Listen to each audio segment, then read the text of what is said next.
Assalamualaikum warahmatullahi wabarakatuh. Selamat datang kembali di channel YouTube ya Kali Alif. Sesuai judulnya kali ini saya akan bercerita tentang pengalaman saya uh, untuk refund pajak ke LHDN, Duta untuk pekerja Indonesia di Malaysia. Nah, terima kasih untuk teman-teman yang sudah mensupport channel ini ya untuk pertama kalinya. Nah, saya disclaimer dulu bahwa video ini murni atas pengalaman saya pribadi berkunjung ke LHDN Cawangan Duta di Kuala Lumpur, Malaysia pada hari Kamis tanggal 9 Mei lalu. Saya harap teman-teman menonton dari awal sampai akhir karena saya akan bercerita secara detail untuk atau terkait hal ini gitu ya, sehingga teman-teman bisa mendapatkan informasi secara utuh. Nah, tujuan video ini saya buat adalah berbagi pengalaman dan beberapa informasi yang bisa saya bagikan kepada teman-teman dengan harapan semoga informasi yang saya bagikan ini bisa bermanfaat. Dan di akhir video saya akan berikan juga feedback ataupun umpan balik kepada pihak LHDN dengan maksud untuk semakin lebih baik lagi. Terima kasih juga untuk teman-teman yang sudah mensupport channel saya lewat subscribe, like, dan komentar-komentarnya di video saya ya. Saya akan usahakan untuk membalas komentar teman-teman satu persatu ya. Nah, sebelum ke poin-poin penting penjelasannya, saya akan bercerita terlebih dahulu dari awal, yaitu pemotongan gaji saya untuk PCB. PCB ini adalah potongan cukai bulanan teman-teman ya. Dan dilanjutkan dengan kunjungan saya ke LHDN Cawangan Duta untuk pertama kalinya.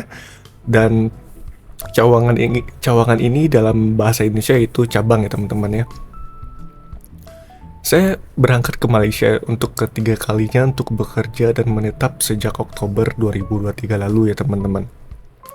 Kunjungan pertama dan kedua saya ke Malaysia itu murni untuk mengikuti undangan ya, job fair di Kuala Lumpur dan sekaligus melancong ya ataupun jalan-jalan gitu. Nah, lanjut ke cerita pentingnya. Saya mulai bekerja pada pertengahan Oktober 2023 lalu. Sehingga gaji pertama yang saya terima di akhir bulan selanjutnya yaitu November ataupun 5 bulan pertama ini yaitu November, Desember, Januari, Februari, dan Maret gitu ya. Itu gaji saya dipotong otomatis 30% ya teman-teman. Sehingga awal-awal saya cukup struggling juga gitu. Tapi karena saya cukup mengerti bahwa yang dipotong ini akan dikembalikan lagi, jadi saya pikir hal ini yang menjadi biasa saja gitu ya. Sampai di sini saya belum tahu berapa yang akan di-refund oleh LHDN gitu ya. Mengingat status saya masih non-resident pada pada bulan sebelumnya gitu ya. Bulan April kalau nggak salah gitu ya. Kalau dihitung dari Oktober gitu ya. Nah, karena peraturan di Malaysia sendiri mengharuskan saya untuk menetap selama 182 hari untuk mengubah status dari non-resident menjadi resident. Itulah kenapa saat Idul Fitri kemarin saya tidak pulang ke Indonesia karena salah satu alasannya ya ini. Dan ternyata yang perhitungan 182 hari tadi setelah berganti tahun di reset lagi menjadi 0 teman-teman. Artinya 182 hari dihitung dari tanggal 1 Januari 2024 bukan sejak pertama kali saya berada di Malaysia yaitu pada pertengahan Oktober 2023 lalu. Informasi ini langsung saya dapatkan dari istilahnya petugas lah ya, dari staf yang bertugas di LHDN waktu saya berkunjung kemarin itu teman-teman. Nah lanjut, saat bulan Maret tiba gitu ya, saya mengisi e-filing untuk form M. Form ini kalau bahasa Malaysianya borang gitu ya, kalau bahasa Indonesia formulir M, karena status saya masih non-resident gitu.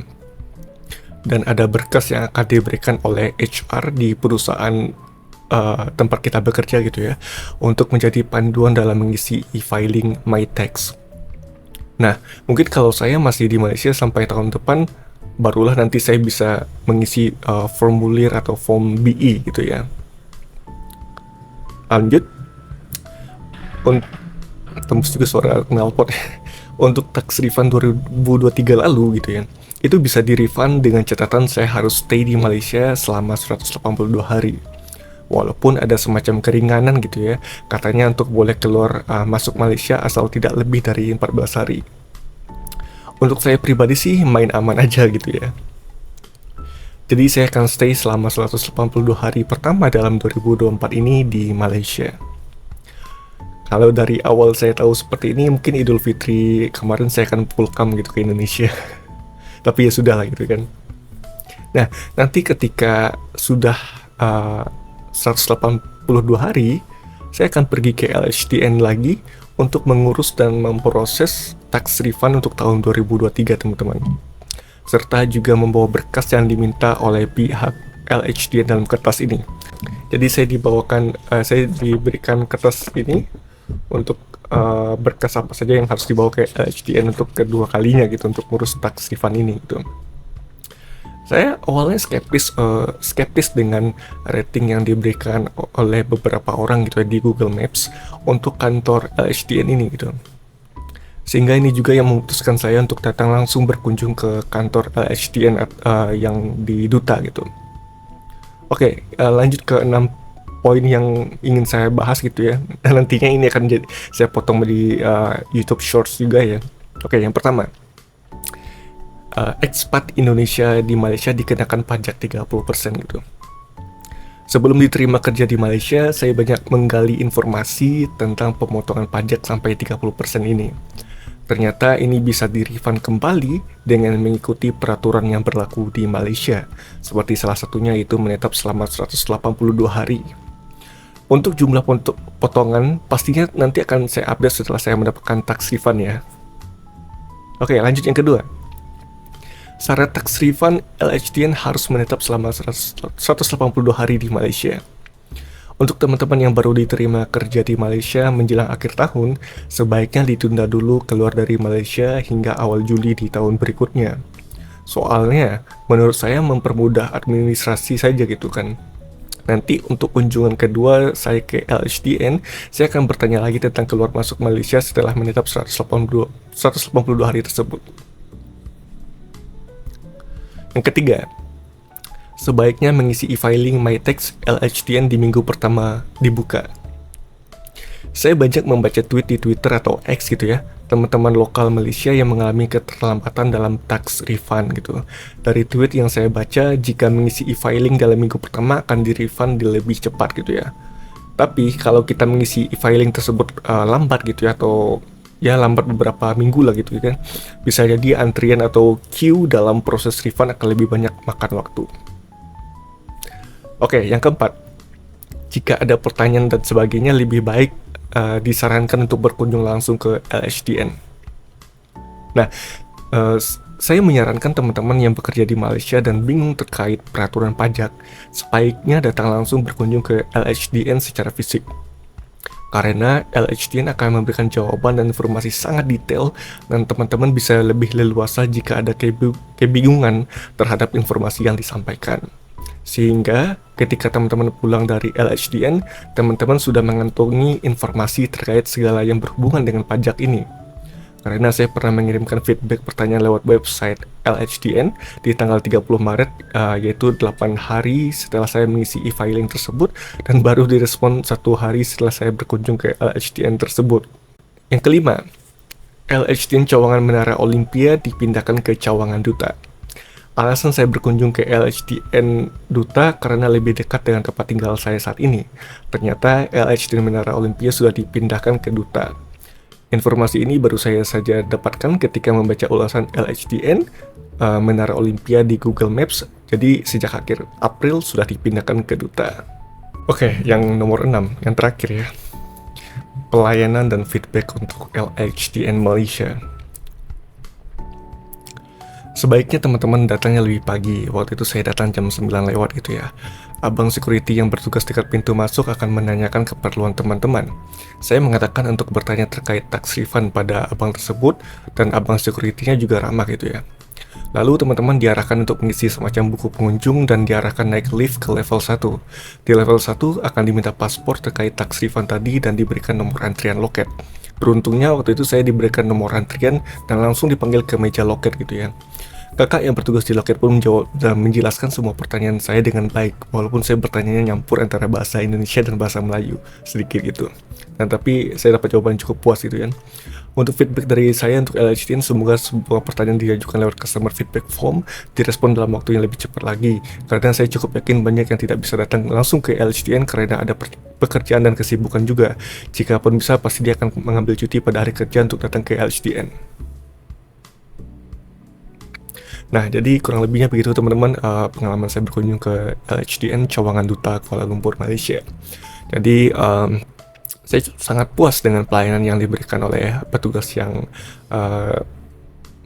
menjelaskan informasi tersebut kepada saya, kakak-kakak petugas itu ya. Sehingga ulasan-ulasan yang cukup kurang berkenan gitu ya di Google Maps tadi terpatahkan ketika saya datang langsung ke sana. Ya mungkin pertanyaan saya yang lewat email ataupun customer feedback form itu tak dijawab dengan cepat, mungkin karena banyak queue juga gitu ya. Saya cukup maklumi juga gitu kan, apalagi ini soal pajak atau cukai gitu kita kenal di Malaysia. Tapi alhamdulillah saya sangat puas dengan pelayanan tersebut. Semoga nanti kunjungan kedua saya ke LHDN Cawangan Duta tersebut dilayani dengan baik juga gitu kan, harapannya seperti itu. Dan semoga tax refund saya kembali lebih cepat daripada estimasi, karena pada waktu itu pihak LHDN mengatakan bahwa nanti kalau setelah 182 hari di Malaysia, tax refund untuk tahun taksiran 2023 tersebut akan dikembalikan ke rekening pribadi saya gitu ya, dengan waktu sekitar estimasi kurang lebih sampai 3 bulan lah maksimum katanya seperti itu. Semoga nggak sampai 1 bulan udah masuk sih. Harapannya kayak gitu ya, pelayanannya semoga lebih baik lagi lah. Oke, terima kasih untuk teman-teman yang sudah menonton sampai habis. Saya sangat apresiasi sekali gitu ya.